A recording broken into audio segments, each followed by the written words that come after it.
Hey everyone, and welcome back to What Is, the channel where we unravel the universe's most mind-bending questions, one digestible chunk at a time.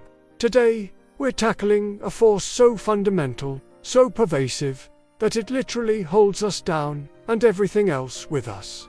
We're talking, of course, about gravity. As we ask, what is gravity and why can't we turn it off? And the question isn't just, what is it? But also, perhaps more intriguingly, why can't we just turn it off? Imagine, for a moment, a world without gravity. Your morning coffee would gently waft upwards, escaping the mug in a delightful, caffeinated cloud. Getting out of bed would be an effortless float. And climbing stairs, well, that would just be a series of strategic pushes. Sounds pretty good, right? Like a constant, low-effort space trip. But before you start dreaming of anti-gravity boots, let's dive into the reality of what gravity actually is, and why an off switch is less of a clever invention and more of a cosmic impossibility. For centuries, gravity was simply a thing that happened. Apples fell. Rivers flowed downhill. It was just the way of the world. Then, in the late 17th century, a rather brilliant gentleman named Sir Isaac Newton gave us our first truly scientific explanation. The legend goes he was hit on the head by an apple. While probably not true, that apple, real or not, sparked an epiphany. Newton realized that the same force pulling the apple to the ground was also what kept the moon orbiting the Earth, and the Earth orbiting the Sun. He formulated his law of universal gravitation, which, in simplified terms, states that every particle of matter in the universe attracts every other particle with a force that is directly proportional to the product of their masses, and inversely proportional to the square of the distance between them. Catchy, right? Basically, the more stuff there is, and the closer it is, the stronger the gravitational pull. This model worked incredibly well for centuries. It allowed us to predict planetary orbits, launch rockets, and even discover new planets. Newton's gravity was a force, a mysterious, invisible tug. But as groundbreaking as Newton's work was, it didn't explain how this attraction happened. It was action at a distance, a conceptual problem for many scientists. How did the sun know to pull the Earth without anything in between to transmit the force? It remained a fundamental mystery. Fast forward to the early 20th century, and along came another genius with equally impressive hair, Albert Einstein. Einstein didn't just refine Newton's ideas, he completely revolutionized our understanding of gravity with his general theory of relativity. Forget the invisible tug. Einstein proposed something far more elegant and mind-bending. He suggested that gravity isn't a force in the traditional sense at all. Instead, it's a consequence of the curvature of space-time itself.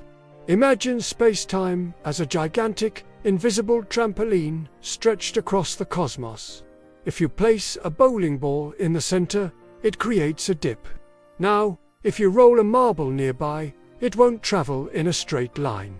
It'll curve inwards towards the bowling ball, not because the bowling ball is pulling it, but because the fabric of the trampoline is distorted. In this analogy, the bowling ball is a massive object, like a planet or a star, and the marble is anything with less mass, like an asteroid or even a beam of light. They appear to be attracted to the larger mass because they're simply following the contours of space-time warped by that mass. Our Earth, with its considerable mass, creates a significant dent in space-time around it.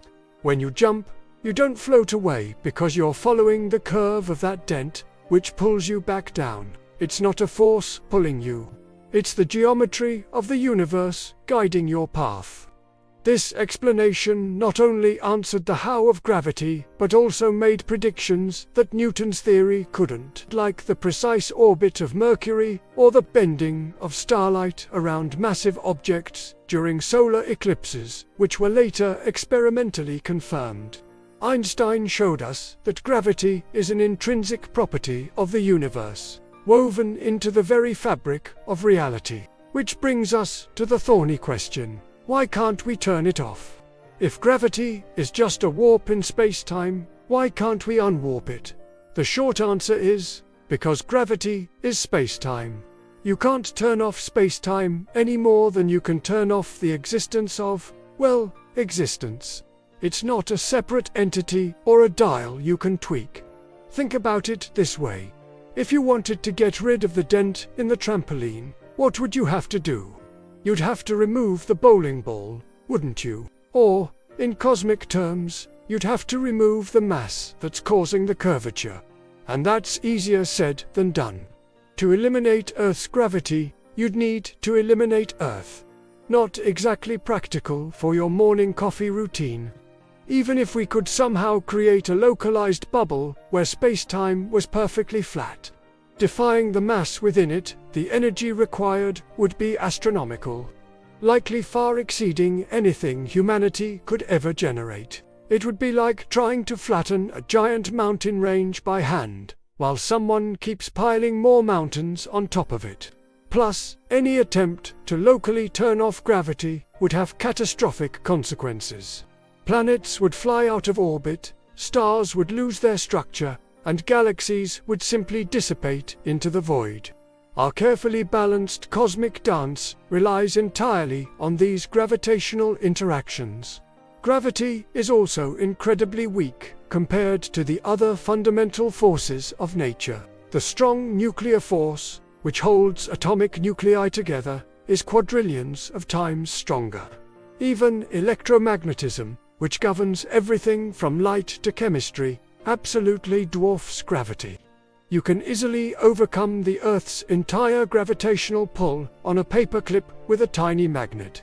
But, despite its weakness, gravity has an immense reach and only ever attracts, never repels, allowing it to aggregate matter over vast distances and build planets, stars, and galaxies. Scientists are still trying to fully understand gravity, especially how it fits with quantum mechanics, the theory that describes the universe at its smallest scales.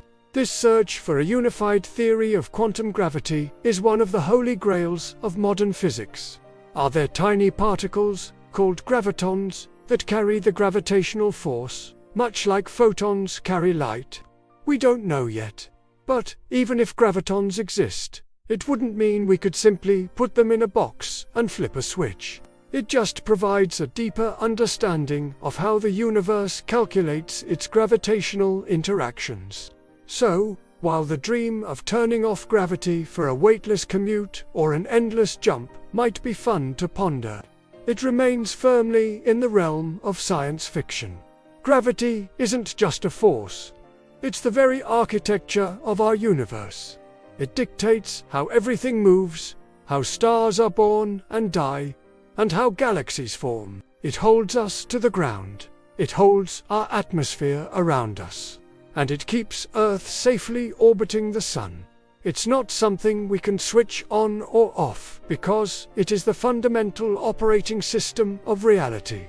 And perhaps, for the sake of not having our bodies instantly tear themselves apart as our internal gravitational pull vanishes, that's probably a good thing. Thank you for joining us on this gravitational journey. If you've enjoyed unraveling the mysteries of gravity with us, make sure to hit that like button, share this video with your fellow curious minds, and subscribe to What Is for more deep dives into the universe's biggest questions. And don't forget to ring that notification bell so you never miss an episode. We'll see you next time.